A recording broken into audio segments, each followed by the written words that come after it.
안녕하세요, 테린이 아빠입니다. 제 채널은 테린이 아빠 주식투자 서브 채널로서 해외 주식 투자 아이디어를 찾아주는 채널입니다. 주로 미국 주식 투자 이야기를 많이 할 것이고요. 영상 보시고 구독, 좋아요, 알람 설정 부탁드리겠습니다. 미국 주식은 한국 주식이랑 다르게 이제 장기 투자 가능한 종목군들 위주로 좀 많이 고민을 하고 있어요. 어제 이제 분석했었던 보스턴 사이언티픽보다 오히려 지금 이 종목이 오히려 더 안전해 보이고 뿌역뿌역 올라갈 수 있을 것 같은 어떤 그런 느낌? 이런 느낌도 들고, 지금이 이 회사가 변곡에 노출이 되었다, 새로운 변화에 노출이 되어 있는데 한번 보시도록 하시죠.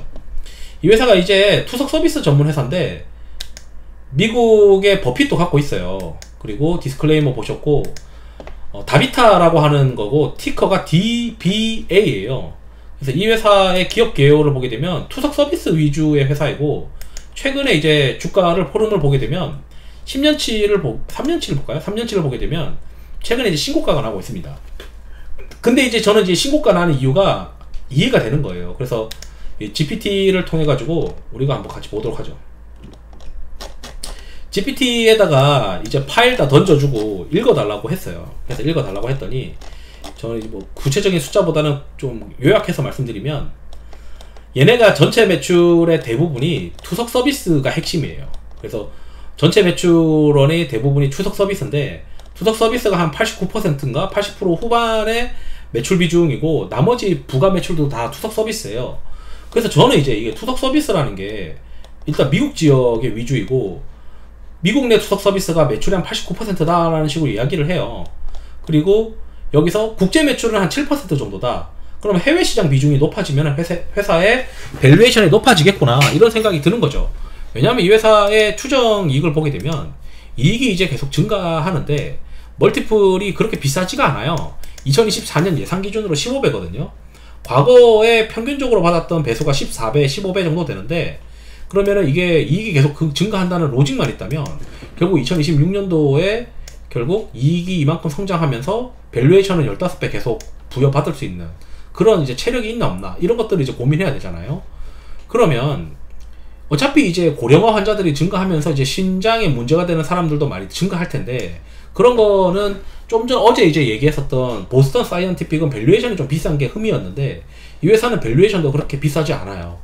그리고 이제 저는 이제 매출이 소모품 매출 형태이냐, 예를 들어 뭐 다빈치 같은 그런 비즈니스 모델도 장비를 파는 게 핵심이 아니고 그 수술 건당 얼마 매출이 나오는 거고, 보스턴 사이언티픽도 그런 개념이었는데, 그래서 무슨 투석할 때마다 무슨 소모품 매출 나오는 거니? 라고 이제 물어봤어요. 그래서 그게 아니고 얘는 직접 운영하는 투석 센터가 있습니다. 약 한 2,700개 정도의 투석 센터를 가지고 있고, 국제적으로 351개를 가지고 있다. 그래서 투석 센터에 방문하는 사람들한테 돈을 받아서 이제 매출로 인식한다. 그래서 유사한 경쟁사가 있냐. 그래서 프레지니우스 메디컬 케어라고 있는데, 저는 이제 여러 가지 이제 경쟁사들이 있길래, 야, 그럼 점포수를 한번 비교해봐라. 다비타가 1등이냐? 왜냐면 워렌 버핏이 투자했으면 이유가 있을 것이고, 이게 점포수가 1등이거나 과점이거나 그럴 가능성이 높거든요. 그래서 봤더니 다비타랑 프레지니우스 메디컬 케어가 가장 이제 투석 센터가 미국에서 많다. 둘 다 비슷해요. 그럼 이거 차이를 한번 궁금한 거예요. 왜 버핏은 여기다 투자 안 하고 다비타에다 했을까? 이런 생각도 이제 들면서, 여기는 보니까 그 수직 계열을 했어요. 투석 치료에 필요한 제품을 자체적으로 제조 및 공급을 한다. 근데 다비타는 순수하게 투석 서비스만 제공해요. 그래서 오히려 영업이익률이 훨씬 높습니다. 그렇다면은, 자, 미국 시장 점유율, 글로벌 시장에서는 프레지니우스 메디컬 케어는 120여 개국이고, 다비타는 미국이 주요 시장이지만 지금 이제 국가를 높여나가는 구간이에요. 얘는 성장하는 구간. 프레지니우스 메디컬은 성장이 좀 더뎌지는 구간이에요. 왜 그렇게 생각을 하냐면, 얘는 수직적 통합을 해가지고 비용 절감하려고 했지만, 이게 사업이라는 게 재고를 부담하고 있으면 오히려 비용이 더 많이 나갑니다. 재고를 컨트롤하기 위해서. 근데 차라리 다비타처럼 심플하게 그 투석 서비스만 매출로 인식하면은 훨씬 재고 부담을 가지지 않고 서비스하니까 영업이익률이 좋을 수 있어요. 그러다 보니 얘네가, 저는 이제 궁금한 거예요. 언론 자료까지 검색해가지고 두 개 회사의 그 투석 서비스 센터 확장 계획이 뭐냐 라고 봤더니, 다비타는 지금 2024년 3월에 브라질, 콜롬비아, 칠레, 에콰도르의 투석 센터를 확장하는 거래를 체결했다고 돼 있어요. 근데 이 확장을 어떻게 했나 봤더니 좀 전에 있었던 그 프레지니어스 메디컬 케어의 일부 클리닉을 인수했어요. 돈 주고. 그럼 프레지니어스 메디컬 케어는 오히려 지금 확장을 하지 못하고 부채를 줄이는데 사용하고 있어요. 그러니까 사업을 너무 확장을 했더니 지금 프레지니어스 메디컬 케어는 사업을 확장한 거에 대한 후유증으로 외형 확장을 못하고 있고, 반면에 다비타는 지금 외형 확장을 하고 있는 거죠. 그러다 보니까 프레지니어스 메디컬 케어보다는 다비타가 지금 훨씬 매출 그로스가 더 잘 나올 수 있고, 하나는 외형을 줄이고 있고 하나는 외형을 늘리고 있으니까 저는 다비타가 훨씬 매력적으로 생각이 드는 거죠.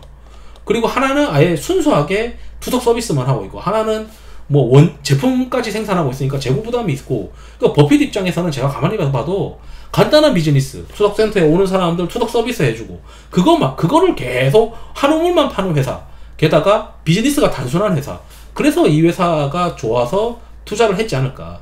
그리고 자기 주식 매수도 자사주 매입도 꾸준히 하는 회사이더라고요.